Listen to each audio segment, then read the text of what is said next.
Hey, and welcome into the Big Ten Huddle. I'm your host, JR. I've got a lot to talk about going on in the Big Ten. We're back. It's been a while. I was on vacation. I went to Washington, D.C., the Outer Banks, Williamsburg, Virginia, rode in a car for like nearly 20 hours with two screaming toddlers. I had a vacation. Sonny, how are you? This sounds like a vacation from your vacation now. Yes. I got to work and my coworker asked me, they said, "Hey, how was your vacation?" And I was like, it doesn't really seem like much of a vacation when you get back to work and you're like, man, I'm glad to be back to work. That's tough. I got a 6-year-old. She just turned 6 a couple days ago, and a 3-year-old. And my wife and I, we have a rule that we're not going on family vacations anytime soon. It's if she wants to go somewhere, she goes. Otherwise, we'll just take turns taking solo trips until the younger one stops being such a brat.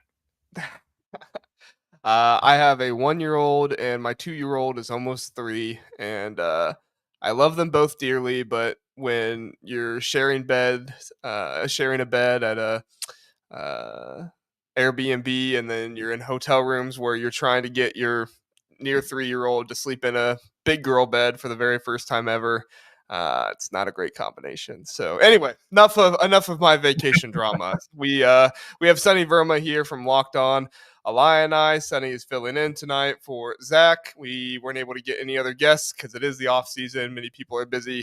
I think things should ramp back up more in August, but Sunny has blessed us with his time tonight. Sunny, how has Locked On Illinois been going? Locked On Illini. I apologize. Locked On Illini has been going great. Obviously, JR, I've been keeping myself super busy. We're averaging almost 100, actually more than 100 new subs every week.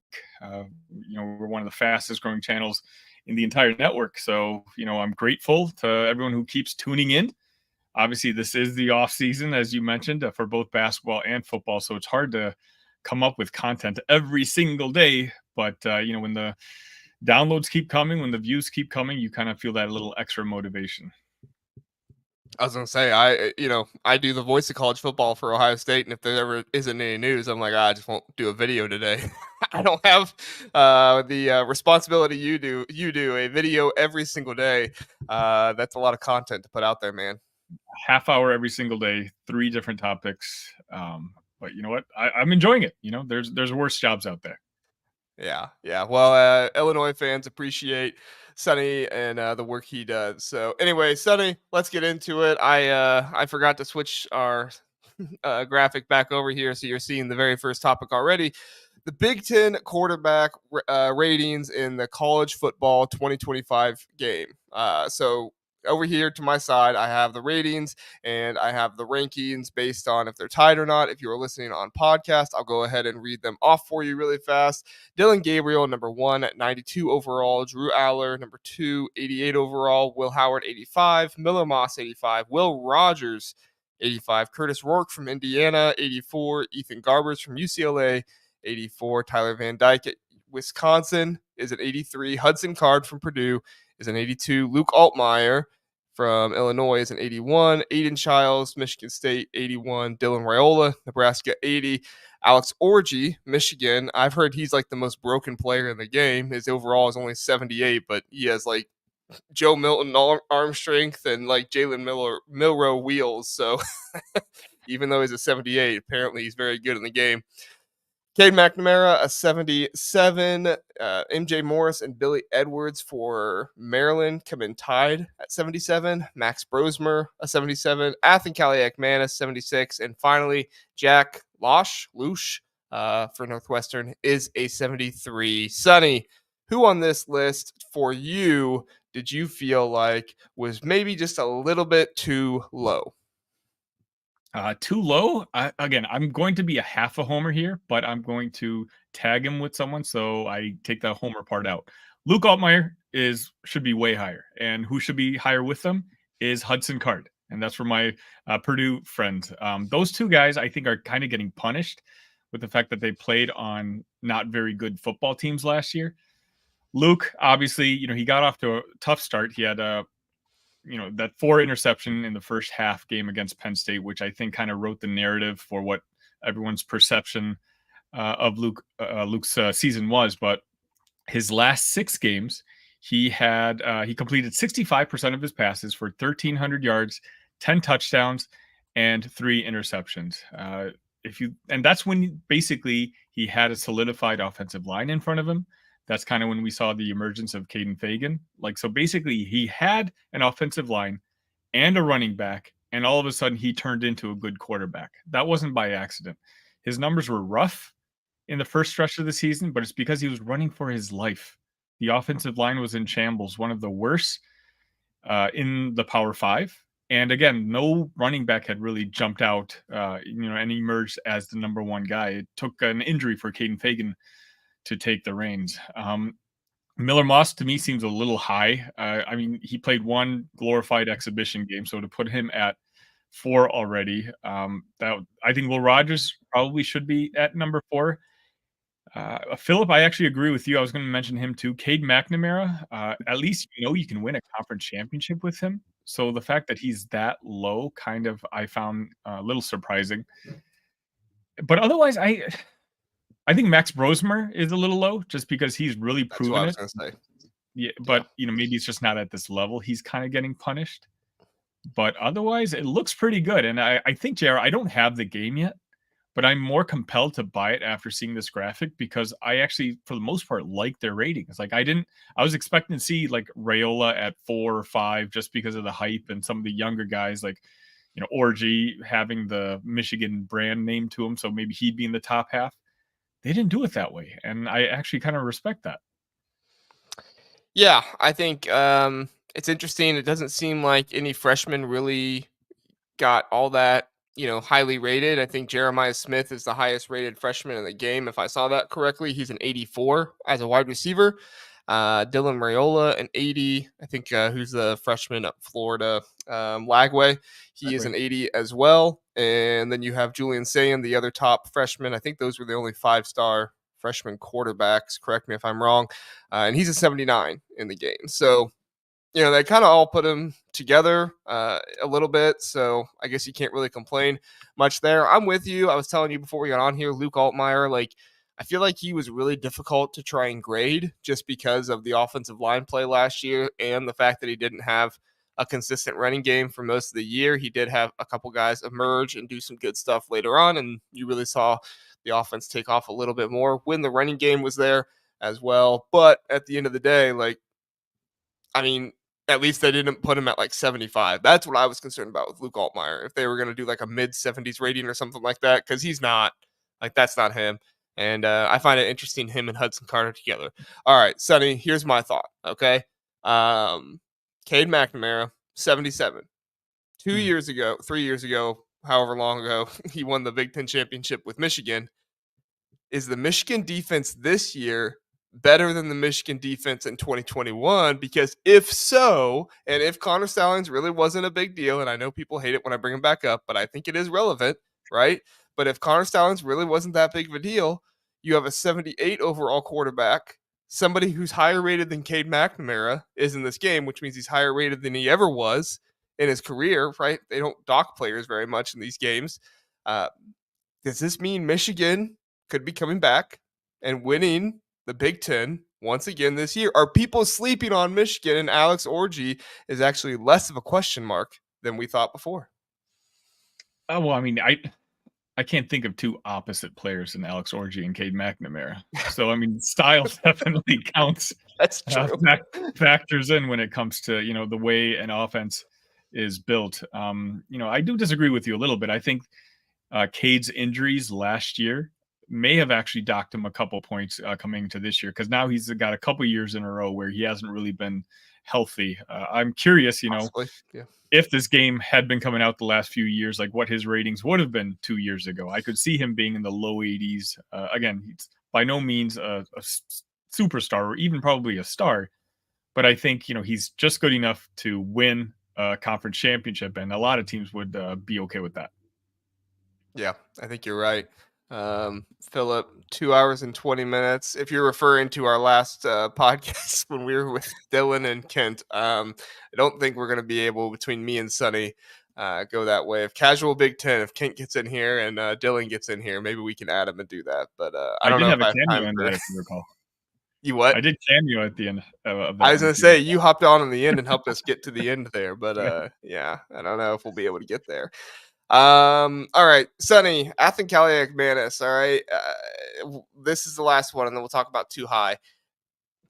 I don't know. You tell me. I mean, you're looking at Athan Manis at 76. Max Brosmer is coming in for him. For all the talk that we had in the offseason about Kyle McCord and was Will Howard an upgrade, right? And they are a very similar rating. I think Kyle McCord is an 85. You have Max Brosmer taking over for Athan Manis. He's only one overall point higher. You have Alex Orji, only one overall point higher than old Michigan quarterback Cade McNamara. I mean, you tell me, should Athan Manis be much lower than this? Like, if he is as bad as Minnesota fans said he was, and I'm not sticking up for the guy, I think that he really did have some, enormous struggles last year. I do think he's better with Kirk Shiraka. I think reunited with his old offensive coordinator is better, but you tell me, like, is Athan Manis, has he really earned the 76 overall rating? Because if you're asking me, I could see him being down with Jack Loesch there at 73, 74. I agree with you. I think he was really bad last year, and not someone that I was afraid of in any sort of way. But I think 76 might be fair in the sense where, well, I guess it doesn't apply because he went to Rutgers, which I was very surprised about. That's definitely a move that's going to be looked at from Greg Schiano. But I think if he's the type of guy who went to like a MAC school or just dropped down a level, he would throw up probably pretty decent numbers. Whereas, 76 in the MAC is probably a top half quarterback, which is probably what he is. I mean, Curtis Obviously, Rourke was the best quarterback in the MAC, and he's an 84. I guess yeah, no, Daquan Finn, very good but point. But you're also talking about the best quarterback in the MAC. I don't think Ethan right. would come close to being the best quarterback in the MAC. I think, he was really bad. 76 is probably the right number for me because he is a Big Ten quarterback and he's a returning Big Ten quarterback. I think some of that might have some factor into it. I just, I don't know what Greg Schiano was thinking. I don't think he's a starter at this level, but I guess we're gonna find out. But is Gavin Wimsatt a starter? I mean, Mm, other than his athleticism, like, I don't know. Like, yeah, if you ask me, unless Greg Schiano had a better option in the portal, like, he had to but move on from I Wimsatt. mean, Like, and I like Wimsatt. I like Wimsatt. I'm not saying that he's like a bad, option or whatever. But if you want to get to the heights that Rutgers can get to this year, we're talking about 8, 9, possibly 10 wins. You have to have a quarterback that can throw the ball. You can't just rely on Kyle Monungai the entire season. And guess what? If Kyle Monungai gets hurt, God forbid, I want Kyle Monungai to have another great year. If Kyle Monungai gets hurt again, Gavin Wimsatt's not going to carry you in games to a win. Maybe running, but not throwing the ball. but it shouldn't. My choices shouldn't be Gavin or Ethan. I mean, who's got like the top 5 recruiting class in 2025 or 2026 right now? It's Rutgers. Their NIL game is working. They really should have, scrounged up some money and really gone after a quarterback at least a couple levels up if they're really serious about contending in this conference. Could you imagine Curtis Rourke or Tyler Van Dyke with Rutgers? Right. Exactly. Exactly. I mean, now you're talking about a team that has the capability of maybe hitting 9 wins this year. Yeah, exactly. All right, let's talk about too high real fast, Sonny. So, guys at the top: Dylan Gabriel, 92; Drew Aller, 88; Will Howard, 85; Miller Moss, 85; Will Rogers, 85. Sonny, I have thoughts on 2 guys up here, and I think most people probably have similar thoughts. But you start us out here. Who on this list do you feel like, that's a little high? I mean, again, I think I said this before. Moss is not the 4th best quarterback in the Big Ten right now, and the other guy is. I mean, I like Rourke, but I think he's a little high. But I think Garbers is also way too high. Garbers for sure. Garbers at 84, tied with or 1 point below Will Rogers and Will Howard. Right. I don't see it. All right, let's have a real conversation really fast. Drew Aller, okay? Drew Mhm. Aller did not turn the ball over a ton, but also did not throw the ball down the field a ton. Also didn't have the best weapons in the world around him, so you could have, that be talked about. But 88, I mean, sure, he might have a good arm, but is there a rating for like, confidence to throw the ball deep or something? Like, I don't know. It just like, I hate to bash Drew Aller because I do kind of like Drew Aller, and I think that he can turn into something good. But based off of last year, I don't see a quarterback that was an 88 overall. I mean, this could also be a little projecting. Penn State is, supposed to be a pretty solid team this year, even better than last year. I'd be surprised if they didn't contend for a playoff spot. Drew Aller, now you're entering your third season as a starter, or is it second season? Now's the time to show what you got. You were Yeah, Aller heralded is five. it's his second season starting. He played a little bit his freshman season. Right. So this is only his second full season starting. Um, he's got a tremendous ceiling. Like I said, he's already not making mistakes, which is what you want a young quarterback to do.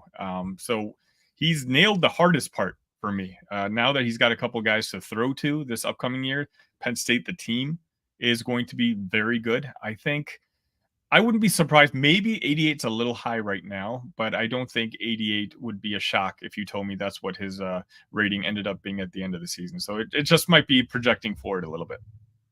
Yeah, I could agree with you if they're projecting and they're saying we think he's going to make this jump. We think he has a better offensive coordinator and he's going to do this stuff. I could see that, but Mhm. yeah, like I said, based off of last year, that alone, I don't know if I see 88 overall. Philip says, are Gabriel and Howard that good or just feasting on back? I think you said bad. Yeah, you said another comment. Bad Big 12 defenses. Sonny, I'll give my thoughts first, and then I'm kind of a homer, so you check me on it, okay?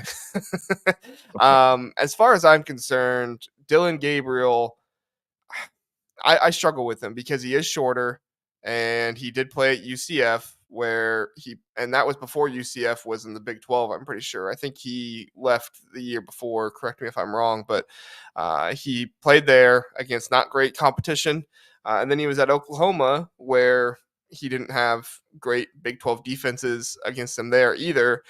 So is he going to get to the Big Ten where the offensive linemen and the defensive linemen are bigger, stronger, faster? And he's going to have a harder time, one, seeing over them, two, being able to make the correct reads and doing those things. Now, Bo Nix certainly didn't have much of a trouble. He had a hard time at Auburn, came over to Oregon, and Oregon turned him into a first round pick. Will Howard, I jury is still out for me on Will Howard. I am hopeful, and I think that Will Howard brings athleticism. I think that he brings a fighting spirit that you didn't see last year out of the quarterback at Ohio State.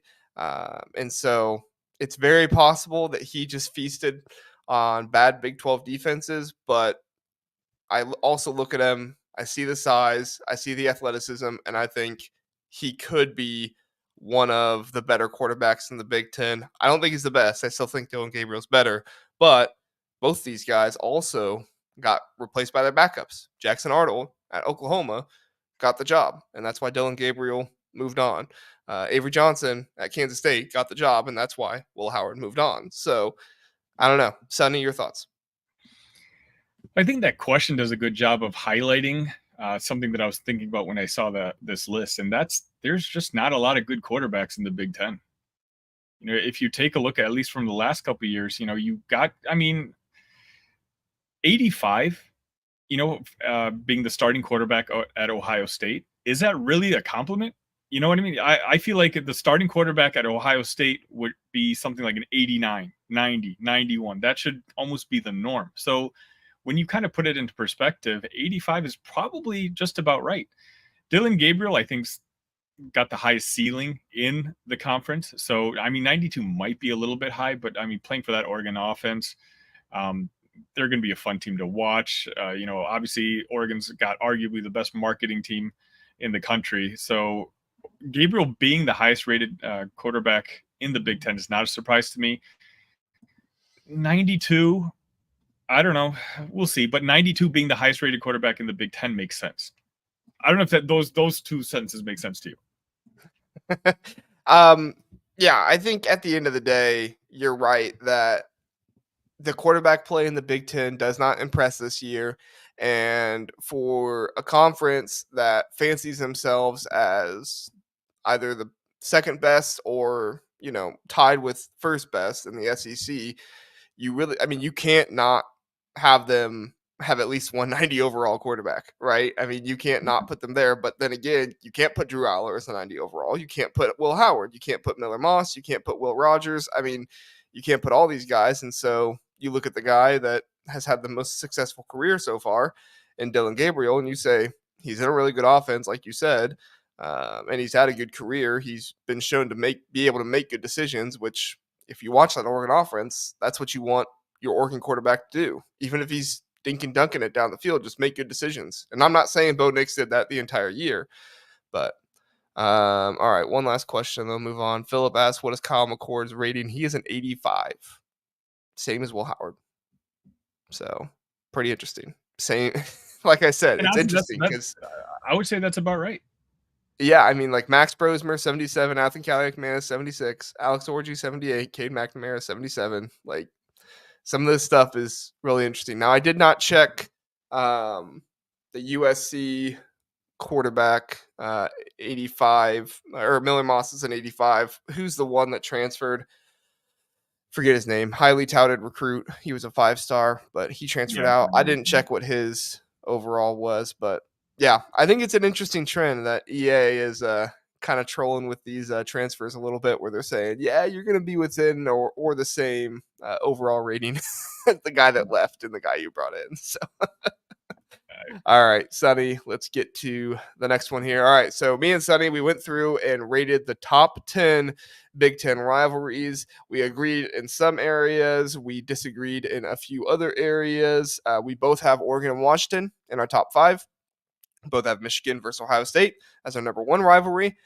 Illinois versus Northwestern, we both have as number 10. You were much higher on, or I apologize, I was much higher on Minnesota versus Wisconsin, having them, or not much higher, but I was a couple spots higher on Minnesota versus Wisconsin. And then you had Ohio State versus Penn State, which is not recognized by the Big Ten as a rivalry, but you're putting them on there.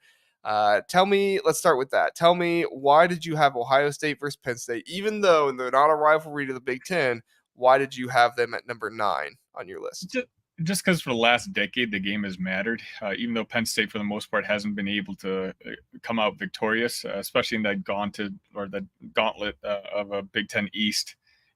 There's 2 games that mattered, and that was Ohio State, Michigan. 3 games: Ohio State, Michigan, Penn State, and Penn State, Ohio State. And so just because of that, really, because once you get that low on the list, I mean, I'm not even sure if I just put Illinois Northwestern in there just because I'm an Illinois guy and I wanted some sort of presence. The games at the end, I think you can mix and match. And so for me, it was just pure like every time Ohio State and Penn State played, it usually meant it could mean for the conference. And so for that reason, that's why I have it up there as a rivalry. Yeah, I was tempted to put it up there. The fact that it wasn't recognized by the Big Ten, I was kind of like, should I put it up there? But at the end of the day, like it was fringe top 10 for me. So I can't really disagree with it. Illinois versus Northwestern. I think this is a rivalry that people aren't as familiar with. I think they should be, because it is one of the longest lasting rivalries in the Big Ten, 117 meetings between the two schools. I know that Illinois Purdue is kind of turning into a little bit of a rivalry with, I think it's the Purdue Cannon Trophy or something like that, that they have between the two of them. I've always felt like that's more of kind of a basketball rivalry, whether the two schools will admit it, that they're rivals or not. So for me, for football, I mean, there's no two schools that are closer mileage wise than Illinois and Purdue. So like Illinois. Oh wait, USC, UCLA, are they closer? Oh, I guess now things might be different. They might be the only one though. Yeah, and obviously that just started this year. So the vicinity of the two schools, of course, in basketball, it's becoming more. Well, only one side acknowledges that it's a rivalry. The other side doesn't acknowledge it as a rivalry, but the fan base is Penn State a little bit. yeah, maybe. But I mean, you guys have won more than Purdue basketball. But regardless, it's I think the vicinity. A lot of my brother went to Purdue, so it's like a lot of families get kind of split up between the two universities. And Illinois doesn't really, outside Northwestern, who for the most part of their career, has struggled when it comes to football. before really Gary Barnett got there, and then obviously the recent run that they had. They were historically one of the worst programs in all of college football. So Illinois has just always kind of been middling around, trying to find someone to build a rivalry with, and yeah, so I think Purdue by default almost has been a game that we look forward to. I agree, not as much on the football side, but now that they got Ryan Walters, our former defensive coordinator, we're kind of recruiting after the same guys. I can Mhm. see things getting fired up again. Yeah, and I think, talking to Illinois fans, you being one of knowing the guys over at I forget the name of their podcast, the Pirate Javaman, Illinois. Yeah, Javaman. yeah, Java Men. Thank you. The Java Men, I remember I had one of them on, I think it was Java, I can't remember. Terrible with memory. But I had one of them on, and it was right after Northwestern lost to Chicago State. And he just railed on Northwestern the entire time. And I had him on after the Illinois Purdue game as well. And, it was just kind of like, good game. They won, is what it is. And it just felt like the fire was much more against Northwestern in basketball and football for that matter than it was kind of against Purdue. So that's one of the reasons why I've ranked Illinois Northwestern above Illinois Purdue. But if I had a Purdue fan or an Illinois fan tell me I hate Purdue more than I hate Illinois or hate Northwestern, I couldn't really argue with them. All right, Sonny, another game that you have much higher than mine. Iowa versus Nebraska. I had Iowa versus Nebraska. Number 9, you had Iowa versus Nebraska. Number 3, one of the reasons why I did have them lower is they have only met 54 times. This feels kind of like a newer rivalry as the Big E or the Big West had formed. I know that they obviously were playing before that, but this felt kind of a little bit more revitalized because of that. Now that the Big Ten West is gone, I don't know if the rivalry is going to be the same with them battling in the Big Ten West there. However, you obviously see them as a much higher rivalry than me. What are your thoughts on that rivalry? Are they a protected rivalry? Nebraska and Iowa moving forward. Are they one of the protected ones? Do you I know? think so. Uh, Iowa's 3 or Nebraska, Wisconsin, and that's right. Minnesota, if I'm not wrong. So this one actually surprised me too, and I think I've only really appreciated it as a rivalry since I started covering college football. Obviously my partner on Big Ten show, Justin Adams, is a big Nebraska guy, and I don't know, my algorithm at this point, a lot of it is Iowa people, a lot of it is Nebraska people, and those two fan bases genuinely do not like each other. They go at it back and Crazy. forth a lot. So for me, it's just kind of like I know their other rivalries are big, like Minnesota, Wisconsin. Minnesota, I think, shows up in a couple different rivalries for me here, but it's not something I've seen personally. And so for that reason, I don't have it quite as high as Iowa, Nebraska, because I don't think one person can post a positive Nebraska video without some Iowa guy in the chat, uh, you know, saying some obscenities, disagreeing with the topic. Like Justin. Shout out, Justin. No, Justin would never.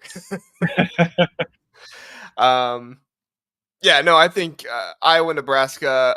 I really struggled with trying to think like who does Iowa hate the most, and it almost felt like, and maybe this is just recency bias, but after this year with the Iowa versus Minnesota fiasco with the fair catch and everything like that, like I just like that's the kind of stuff I love in college football. And I came on here after that game and kind of riled up both fan bases and kind of took both sides a little bit and had them both mad at me. But I love that piece of it where the two fan bases, there are just such great moments between the two of them, and those kind of things stick with you. For me, it felt like that. And then obviously Minnesota versus Wisconsin, the longest standing rivalry in the Big Ten, 133 meetings. And on top of that, Wisconsin only leads it by 63-62. And so, in that sense, it's like this has to be one of the best rivalries, if not in the Big Ten, but in all of college football. You play for so long, you're so even between the two of them. Of course, I gave the nod to Michigan versus Ohio State because I do feel like that rivalry oftentimes can decide the Big Ten. I do think the record is a little bit skewed because of stuff that happened before 1920. However, yes, Michigan fan, all those games are valid. It's fine, whatever. That's why we love rivalries. But at the end of the day, like, I don't think there's any argument Michigan versus Ohio State. That is the best rivalry in the Big Ten. Best rivalry, if not the best, or one of the best in all of college football. And it's one of the best rivalries in all of sports. Do you agree? Definitely. And I honestly, if I'm going to be straight with you, I think you're really underselling Oregon and Washington too. I think maybe because you haven't really been involved, with that part of the map. But those two fan bases are super passionate, and that They hate rivalry. each other, man. Oh my gosh! Like if I'm talking about Iowa and Nebraska fans hating each other, Oregon and Washington is at another level. Levels similar to what Michigan and Ohio State fans are. They genuinely have a very strong dislike for each other.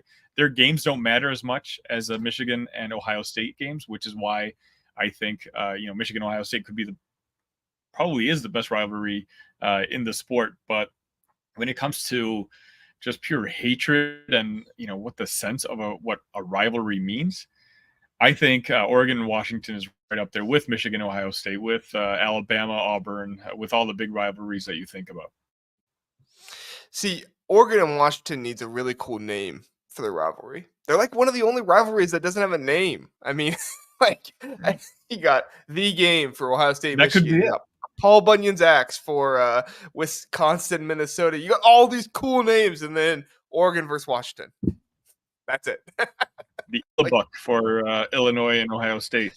I know, man. We should be talking about how much we hate each other, right? I mean, actually, it's funny. The Illabuck is one of 1, 2, 3, 4, 5, 6, 7, 8, 9. One of only 9 rivalries that has been played over 100 times in the Big Ten. So, but it didn't get registered as an official rivalry, even though there's a trophy. It didn't get registered as an official rivalry.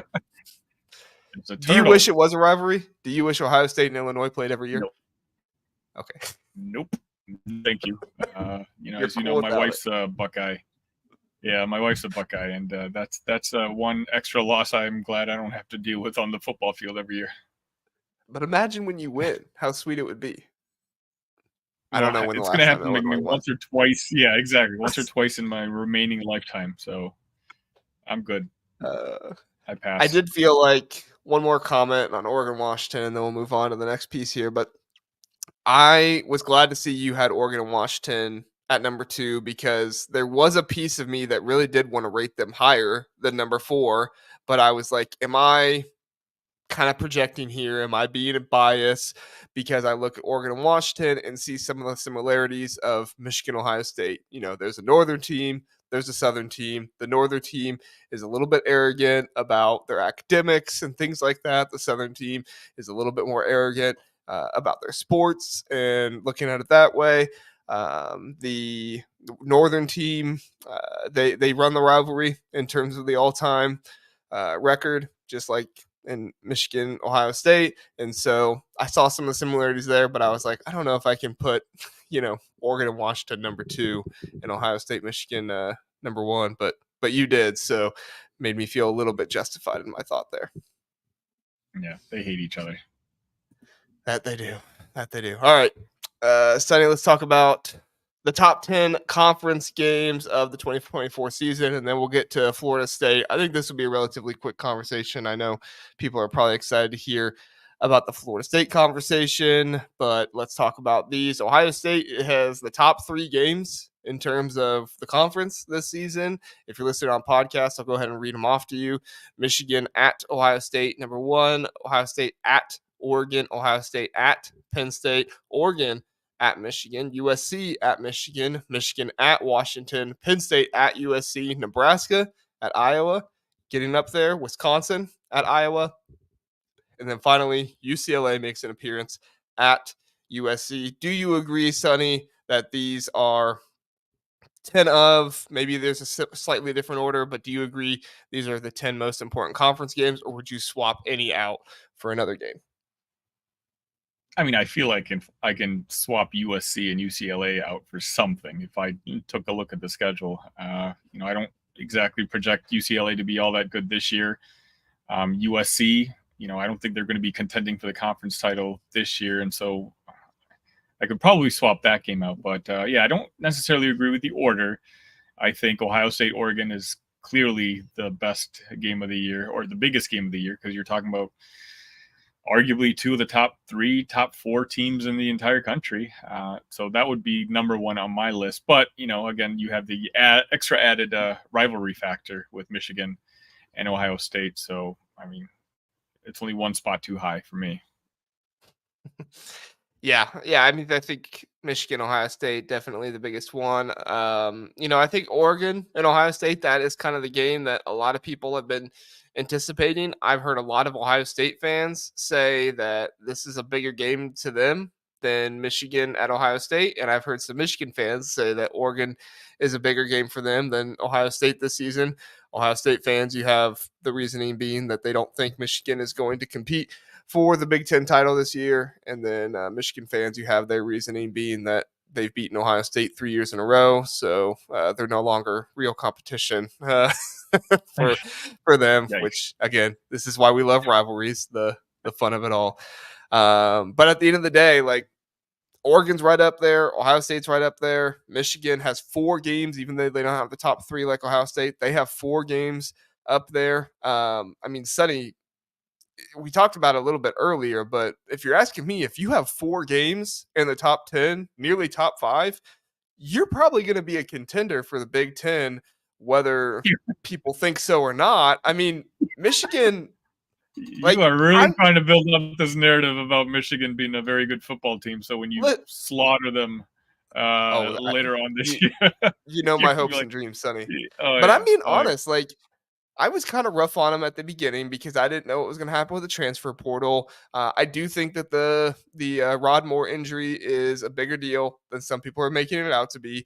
I don't love the safeties that they added in the transfer portal, but I think Will Johnson is going to have that secondary looking very good. But to me, the X factor is Alex Orji. If Alex Orji can come in and he can be a competent quarterback, I mean, if he is Jalen Milroe-esque, not quite as good as Jalen Milroe, but if he can be Jalen Milroe-esque, I mean, I can see Michigan 10-2, 11-1, and that might be enough to win the Big Ten this year. If they beat Ohio State at the end of the year, I think Ohio State will win, but I'm just saying, if they beat Ohio State at the end of the year and their only loss is to Oregon, if Ohio State takes care of Oregon and Oregon drops one more time, you're looking at another Big Ten championship of, well, not another one because it's never happened, but you're looking at a Big Ten championship game of Ohio State and Michigan, the rematch just a week later from the rivalry game. I mean, Michigan's got a really tough schedule. They have a game with Texas. I think Texas comes to Ann Arbor as well. I agree with you that they could finish 10-2, but I think there'll be a few 10-2 teams in the country, but that doesn't mean all 10-2 teams are alike. I think I saw Ohio State right now is a 10-point favorite in the game. I think just the clear talent level of Ohio State and Oregon is one tier above where Michigan is at right now. Now, again, I could just be one of those haters. I don't think I am. I've never had any ill will towards Michigan, at least on the football side. Your wife is a Buckeye, so that is a connection that now makes you a hater. Maybe that's what's happening. Yeah. Yeah. They lost a lot of experience from last year's team, but, Michigan's arguably one of the best teams that, just recruits and develops. And so this could just be another one of those, not rebuilding, but just reloading year. But I just think with the top end talent that Ohio State and Oregon have, that, if one of them finishes 11-1 or 10-2 and the same record as Michigan, the two teams are still not the same. Yeah.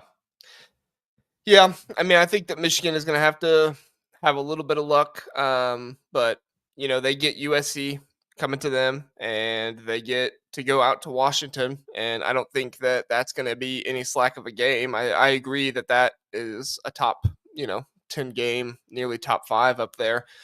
But at the end of the day, I also think that, Penn State and USC, Penn State at USC, I don't think that is going to be as impactful of a game. Like, Penn State has the 3rd best odds to win the conference. USC has the 5th best odds to win the conference right now. I think Iowa could be better than both of them. You agree? Disagree? I absolutely agree. Iowa's based on that schedule I mean, based on nearly that entire defense coming back, like they're not missing Exactly, and Cooper they got DeJean, but one of the easiest schedules in the country, and they finally made the move with the offensive coordinator. So I think a lot of eyes are going to be uh, on Iowa just to see if that offense really transforms at all, or if it was just it was always Kirk Ferentz the whole time. yeah, yeah, I agree. I agree, and I think Iowa having 2 games up there is pretty interesting in my mind. But at the end of the day, we will certainly see. All right, like I said, probably much bigger discussion coming up here. Let me get to the comments real fast. See, I think that was about the rivalries. USC versus UCLA has no business on this list. I agree. I can't think of a game off the top of my mind that's more impactful than that, but I mean there has to be one, right? There Has to has be. to be an Iowa game out there that's more impactful. Rutgers game, all right? Hey, Rutgers versus Nebraska. That's going to be their I was just toughest going to Big say Ten Rutgers and game. Nebraska. Yeah. If Nebraska wins that game, you're talking about being like 7-0 going into that Ohio State game. So I mean, Rutgers looks like If they're going to be a Rutgers wins very that solid. game, if Rutgers wins that game, you're looking at a possible Rutgers team that's 9-3, 10-2. And don't think I Oh, forgot that this is unofficially a Rutgers podcast as well yes, when it is. football Don't season forget that. starts. We are unofficially Rutgers here. I need to put a Rutgers sign next to my Ohio State one down here. Good night. Duck Fan 1, I don't think I've seen you here before. Thanks for watching and thanks for commenting. Oregon versus Washington should be, yeah, I mean, 100%, right? Oregon versus Washington, How is that not on way this? bigger game than UCLA Wait, how USC. I just assumed that was on this. Yeah, that's silly. Yeah. Thanks for pointing that out, I Ducks Fan agree. 1. I definitely agree. Yeah. That's I mean, going I to be had way more of the an number impactful 2 game. overall rivalry, and all of a sudden, again, I just glossed over it, thinking that of course it's on this list. That's silly. I mean, to me, that's a bigger game than Penn State USC. Hmm. I mean, Maybe, I think I I mean, think for it's a bigger. rivalry factor, that's a bigger game than Michigan Washington. That's what I was going to say. I think it's bigger than Michigan and Washington because obviously Washington's won 3 straight games in that series too. Oregon needs that game, especially if they want to be battling Ohio State at the end. You know what? Screw it. Better game than Ohio State Penn State. Ohio State Penn State, not even a rivalry. Oregon Washington. Put it number 3. Kick UCLA and USC out. I'm going to clip that. I gotta tell you, man, I am so excited for Oregon to be in this conference. They might dash my hopes and dreams this season, and if they do, I'll be severely sad. But I am so excited to have Oregon in this conference. Washington too, but I'm It'll very be excited nice. to have Oregon. I think Illinois plays at Oregon this year. It's too soon for me to make the trip out there, but I'm glad that they're here in order to make a road trip down the road. That'll be fun. I had a guy offer to buy a ticket for me for the Oregon Ohio State game, but I don't think I'll be able to go. Dylan, JR is so back. Yes, Dylan, we are back. Philip asked for us to go 2 hours and 20 minutes earlier, but since you're not here, we can't do that. So, but maybe next time Dylan's on, we'll break the record again. All right, Sonny, let's talk about this Florida State stuff.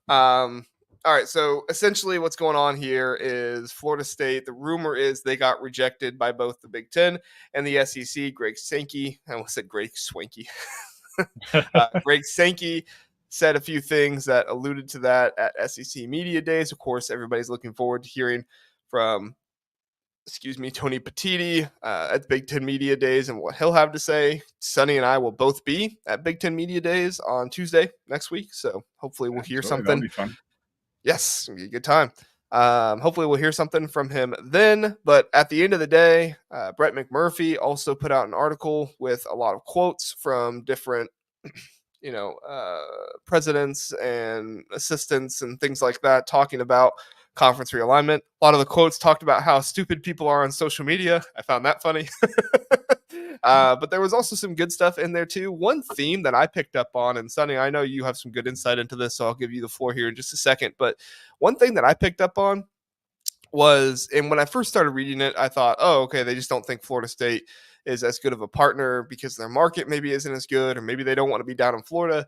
But a lot of the themes seem to be around Florida State would not be a good partner. And the more I got to think about it, the more I thought maybe they don't mean TV market. Maybe they don't mean, they're not as good of a partner in, the sense that they're not going to bring as much money. Maybe they look at Florida State as kind of the bad boy, because look at what Florida State's doing in the ACC right now. They're saying, ACC, you're not giving us money, so we're going to take you to court. And so high major conferences like the Big Ten and the SEC are looking at it and saying, do we really want this? Like, I mean, Sonny, we're both married, but you think back to when you were dating, right? A girl, super hot, right? But she's pretty crazy. You got to measure like the crazy hot meter a little bit, All right. I'm not trying to be sexist here or anything, but this is something that is a fun thing to talk about, right? The meter like goes up and down, but it's an interesting thought. Florida State might be really good for the TV market, but if they're crazy and if they're going to be nothing but trouble for your conference, do you really want them in the conference? Sonny, what are your whole thoughts on this situation? I mean, I think that last point you made is the only point that was kind of made earlier today in Brett's article that is applicable. Like you said, I think the Big Ten for the last 20, 30 years has always been very united. They've always had very strong leadership. And, oh man, I can't remember the old conference commissioner's name, the one that we had for like 20 years. There you go. Thank you, Phil. That's what it was. Yeah, he had it. Not Kevin Warren, the one before him. No. Right. He's still getting paid, by the way, too. The Big Ten, he's still like the Big Ten's highest paid employee or something like that. Yeah, I can't remember his name, but I know who you're talking about. Regardless, arguably the greatest commissioner of all time. And it's because everyone knew to just kind of be in place, and that, unity mattered. And that's kind of one of the reasons a lot of people didn't like Kevin Warren. It's because, once COVID hit, all of a sudden things started being a little fractured. Some teams were starting to speak out, and others were, wanting to play, and others were being content not playing. We've already seen Florida State that when they're not happy, what kind of ruckus that they could cause. And I can see that, and only that, of all the reasons that were mentioned, as being a reason that the Big Ten would, may want to be a little hesitant in trying to bring them aboard. But I mean, ratings, TV market doesn't matter. It's TV ratings is what matters. And Florida State, when they're good, attracts a lot of eyeballs. You're talking about, like, I think I saw a graphic where in the top 20 games in like history, Florida State's in like 4 of them. And it's because, they've got a very rabid, passionate fan base. And I honestly think they're a national brand. Thanks to Bobby Bowden, obviously he did an amazing job with them in the 80s, 90s. And so they've become a national brand, and they're a brand that matters. And I think a lot of that article, I'm not sure how much weight I put into it. Yeah, I mean, it's hard because I agree with you. I think TV ratings wise and partner to the Big Ten wise, like it's a no doubt for me. The Big Ten should want Florida State to be a part of their conference. If you're going to go out and you're going to accept UCLA to be a part of your conference, you ought to go out and accept Florida State. To me, there's no other reason other than, one, the AAU status, which I don't know if you believe that that's actually a big deal or not. We can talk about that here in a second. One, the AAU status, and two, just the fear that Florida State is, going after the ACC. What if Florida State does that to the Big Ten? And maybe third, this kind of goes in with the other one, though, would they be willing to accept coming in for a discount? Oregon and Washington came in for 50% of the pay that every other school is getting. It's kind of wild that Oregon's only making half of what Illinois and Rutgers and Indiana is making. But hey, that's what you get when you're a legacy. I guess not Rutgers, but Indiana, Illinois. That's what you get when you're a legacy program in the Big Ten. But for me, like, that has to be some kind of piece. There has to be some kind of financial negotiating going on here, or some kind of relationship going on here that is just not meshing right now. And to me, that could change any day now. It might be a no for now, but if the Big Ten doesn't get Notre Dame and the SEC expands, guess what? The Big Ten's going to want to expand. It none of this makes sense to me. The Big Ten is content letting the SEC be the SEC. Greg Sankey talked about, how we're the only conference name that really matters. That's fine. I like enjoy that. It's not a big deal. The Big Ten is building its name, its reputation as being the national conference. Well, then how do you not have a school in a top two talent-rich state when it comes to high school football players? It's Florida State again. We're not talking about UCF. We're talking about Florida State. By far one of the biggest brands. I think you nailed it. This is all negotiating. Right now, the Big Ten is leaking these sort of memos because then they can be absolved from future lawsuits of tampering, this or that, because they can sit back and wait until there's resolution in all the whole court cases of between Florida State and the conference, and then I would be shocked if within a year that Florida State and Big Ten wouldn't just align almost immediately. All that's happening right now is Florida State might have a pretty big head, and obviously if they're going through this whole legal motion with the ACC, they do think very highly of themselves. So this might more so be kind of a humbling by the Big Ten, saying, "Hey, okay, all right, you've absolved. You're not in the conference anymore. We'd be open to it. We obviously don't need you, but listen, we just brought in Oregon and Washington at 50%. Let's just say hypothetically, Oregon just won the national title last year, or you played in the national title game. We're not going to be paying them more than we're going to be paying you. So if you're okay coming down to 50% for the next, 7, 8 years, like they're doing, fine, we'll bring you in. I think this is just negotiating 101. I mean, heck, SMU went to the ACC for nothing, right? And they took 0%. They knew Yeah. their value. They just were trying to get in the door. Aaron Frazier says TV market does matter. Florida is the third largest state with top five TV markets. Sonny, correct me if I'm wrong, but you were saying that like TV market doesn't really matter if your ratings aren't high. You were kind of saying like what really matters is ratings. You can have a high TV market and that's great, but if people aren't watching you, who cares?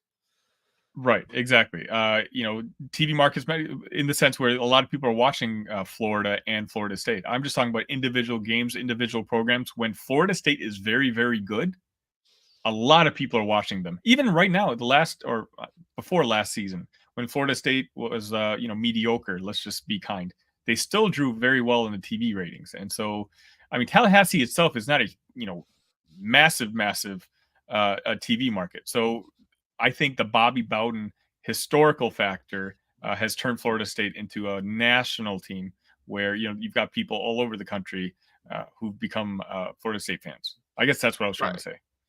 Yeah, and I think I was just trying to clear it up for Aaron here because I didn't want him thinking that you were like TV markets don't mean anything. It's like compared to TV ratings, that's what you're really going to look at. Are they actually getting people to watch their product? And that's what I do think the Big Ten looks at. They're saying, yes, if you have a great TV market, that's awesome, but nobody's watching your product. Who cares? Yeah, so let's talk about the AAU thing, Sonny. Okay, so the AAU thing is a big deal. I said it on a podcast the other day. I was talking with Trevor from the All State Saturdays podcast. It's a BYU podcast, but we were talking about some of this stuff. I said I think AAU still matters to the Big Ten. Maybe not to the TV people, maybe not to the athletic directors, but to the presidents and the chancellors. I think it still matters because that's kind of like the last thing they're holding on to with some kind of control and power about who can get into the conference, right? I have also heard other people say it doesn't matter anymore. Nebraska doesn't have theirs. I think that's a little, different because I think Nebraska is an obvious agriculture school. AAU focuses more on medical. I think Nebraska is going to get their AAU back here soon because of some issues that happen. But at the end of the day, to me, I could see the Big Ten saying, no, thanks, Florida State. We're actually going to go with Miami because of the AAU status and for this being kind of a power play by the presidents and chancellors. You agree, disagree? What are your thoughts? I don't think it's a deal breaker. FSU, as I told you, I know a couple people in that whole organization. They're trying their best to get into the AAU status. They're not going to let that be the reason that they don't get into the Big Ten. Should they get an invite at some point from the conference, it'll be contingent on Florida State doing this, that, and this in order to be able to accept, to be accepted into the AAU. So I don't think it's a huge deal. Notre Dame just recently became AAU, but I mean, Big Ten would have taken Notre Dame at any point in their history, just Right. because of the brand name. And I think ultimately, what matters most is money, dollars, and influence. And while AAU does matter a little bit, I think as long as there's a promise, hey, you're going to work on this and this, which Florida State is doing, and they're being very aggressive about it, and they have been for the last couple of years. I don't think that's going to be a factor for the Big Ten inviting FSU. Yeah, I think FSU just needs to add it just to play it safe. Like you said, they don't want that to be the reason why they don't make it into a conference and don't save their football program. I shouldn't say The, save. pro- I the don't problem is think the it's gonna AAUs save don't it, just but come out. That invite doesn't just come out every year. So like right. it's kind of almost a random basis. So like they just have to wait for the next round. And again, they're aggressively trying to be ready to get that invite whenever it comes out. And correct me if I'm wrong, they got rejected this year, right? Like they're no longer vying for it this year. They got rejected, didn't they? Was it this year? Last year? Um, Oh, maybe it was last year. Recently. It was recently. I know that. All right, Sonny. Let me shoot a couple teams at you, and you just give me your thoughts real fast, and then we'll be done here. I didn't brief you on these names, so I'm kind of shooting from the hip here. But I want to get your honest thoughts. Okay. Let me shoot you sure. with Notre Dame. Put my finger up here. Notre Dame, Stanford, and sleeper dark horse because they were mentioned a little while ago, but you haven't heard much about them. But you never know. With Ross Bjork coming to Ohio State, there could be a connection there. Texas A&M, Notre Dame, Stanford, Texas A&M. What are your thoughts on those three schools coming to the Big Ten? Notre Dame, no brainer for everyone. Even Notre Dame knows it. Whether It's just a they're going ticking to be time bomb, right? It's going to yeah, happen yeah, eventually. Just don't know when. yeah. I mean, my guess, if I had to guess, would it'll probably happen in the next round of TV media deals, which I think is like 2031 or something like that. At that point, Notre Dame might be kind of forced to choose. Right now, either conference would probably come up with some sort of you know handshake agreement like the ACC currently has with Notre Dame. But I think 2031 is when Notre Dame may be forced to make a decision one way or the other.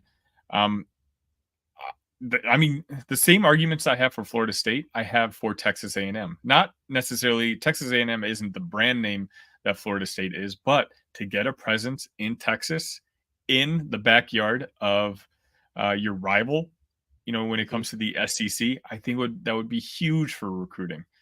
The SEC has the best players because the SEC has schools in the best talent producing states.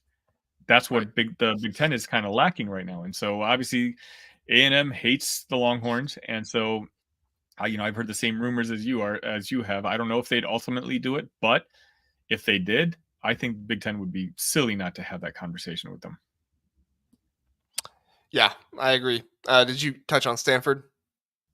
No need to. I just You don't think think they. you I think don't they think they rejected care. them and rejected them for good?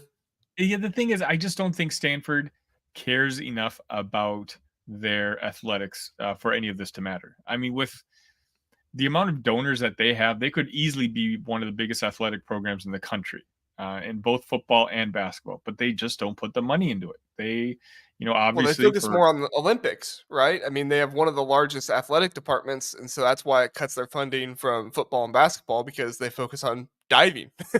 yeah, yeah, and so I just don't think they'll ever take it serious enough to warrant an invite from the Big Ten. Like right now, I don't know where their football team is headed.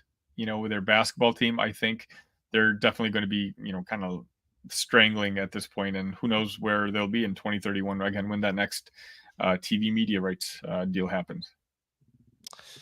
Very true. Very true. Uh, All right. Thanks for sharing your thoughts there, Sonny. Any final thoughts on Florida State and this whole situation you want to get out there before we move on? no, I just my opinion has not changed. From the again, this is silly. I hate saying this because I feel like everyone online has a source when it comes Yeah. to this story, and so it's ridiculous. But I swear I've been saying like 2 years ago I had a source on this whole thing, and I reached out to him earlier this morning, and nothing has changed. I think there's a lot of the news this morning is posturing and negotiating, and that's all that's happening. But I fully expect Florida State to be a member of the Big Ten in the next 2 to 3 years. I'm looking forward to it. If the Big Ten adds Florida State, I would have similar excitement to Florida State coming as I did Oregon coming, and as I did have USC coming as well. So, all right, let's finish it up here. I do want to address one question here because I don't know if this is related to this show or the Voice of College Football. Ducks fan one says you still haven't made a podcast on Oregon being third or fourth choice for Davison. JR. I don't know if I ever said they were third or fourth choice. I may have. I always thought they were ahead of Michigan. I always thought at the very least they were the second choice for him. And then, they obviously passed Ohio State up. Ohio State's rumor is they cooled on him, just like everybody's always is. So I try not to say that stuff because I feel like it's so cliche. I do think that once they got Bo Jackson and Isaiah West, that, made him a little bit less of a priority. But again, I'm not going to be one of those guys that like Ohio State cooled on him, and that's why they didn't get him. I think Ohio State wanted him. I think that he came in asking for a little bit more NIL and wasn't in the best shape when he came on as an Ohio State official visit.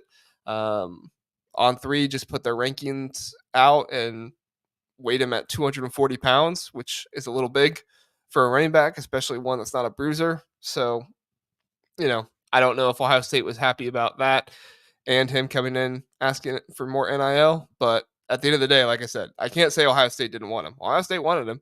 I think Oregon just made a really good push. Oregon has Phil Knight money, and they have outstanding recruiters on their staff. So when you combine a very good NIL with outstanding recruiters, you get Oregon, who is probably going to have the number one class once DJ Pickett, once he commits here coming soon, and Trey McNutt. He's going to commit there as well. So as an Ohio State fan, I don't like it. Obviously, as a Big Ten fan, I love it because when was the last time we had two Big Ten teams competing for the number one spot in the recruiting rankings, right? Like, this is fantastic. If you're a Big Ten fan, you love this. Like I said, Ohio State fan, I hate it. I want the number one class. I'll admit. At least in the near future, in the near future, like Oregon and Ohio State may just fast track themselves into that top 10 Big Ten rivalries that we were even talking about earlier. Especially if they, come into, obviously they're both recruiting at very similar levels. Both got relatively young coaches, and assuming Ohio State beats Michigan this year, and Ryan Day stays on, but the talent's going to be there. The games are going to matter. You're talking about two teams that should be in the playoffs annually. I would not be surprised to see you guys just need to come up with your own trophy, as you mentioned earlier. The O trophy, just a big O. Big O. You have the wide O with the block O inside of it or something like that. I'd love it. Yeah, that's it. We'll call it the Big O. Yeah. Sonny, why don't you tell people where they can find Locked On Illini and Illini Cast and the Big Ten Show at? All three. Exactly. So many projects. Yeah, exactly. You can find me daily producing Illinois content. I'm the only guy out there producing daily content, so I'd appreciate any support at Locked On Illini. That's 30 minutes every single day. I talk about 3 different topics, and I do it every single day, and that includes the off season, which we're in right now. Illini Cast, we try to do about once a week, and that's more long form, where we got to communicate back and forth with other Illini fans. Big Ten Show is going to be starting back up very soon. We're going to try to be doing that once a week too, as the football season gets closer. And I believe that's it, right? I also help. I also help JR at the Voice of College Football. I cover some Texas Longhorns stuff too, since I'll be living near Austin soon. There you go. Are you actually in the videos, or you just produce them? Well, I'm in a few of them myself, but I'll be in more moving forward. And also, actually, I'm venturing into the professional side. I'm also doing Bears content for On Tap Sports Net. Starting very soon. So you'll find Sonny everywhere. If you have any interest in Illinois, Texas, Big Ten, you'll find Sonny eventually. You just find me at the Sonny D on Twitter, and you'll always know what my latest piece of content is. There you go. Go check it out.